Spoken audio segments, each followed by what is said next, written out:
Good Kids, what I found memorable and evocative was just how second nature, sex and drinking, and the idea of sharing all that on social media is in high school today. Conflicts in the play, I would say guys versus girls. In the play, it seemed that the girls were more smarter than the guys. They made better decisions. Another one would be jocks versus regular students. It appears as if the jocks pretty much got away with a lot of things that they did in school. They were never really held accountable for their actions. And the third conflict, I would say, would be status in the community, how it is still dictating if and when, or how one is held accountable for their actions or crimes that they have committed based on the power and the status that they have. For example, Ty, his dad was a lawyer, so he pretty much thought that he could get away with just about anything because of that. Good Kids, the play was multiple scenes and you alternated between that as well. So you were pretty much kept abreast in the now as things were happening.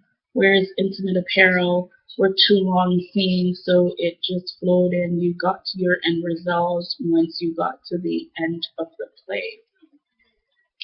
Good Kids reinvented gender and sexuality. It also reinforced and resisted it. It reinforced it in the way because how Chloe was dressed, the girls pretty much labeled her as a slut and said, pretty much if something were to happen to her sexually, then she had asked for it because of how she had dressed.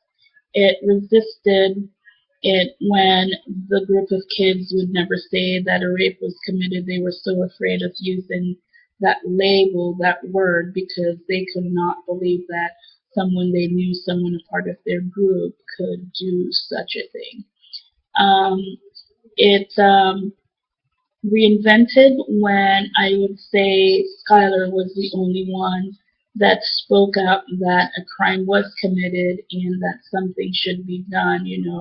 Her issue was, what about the girl that this happened to? How does her life continue?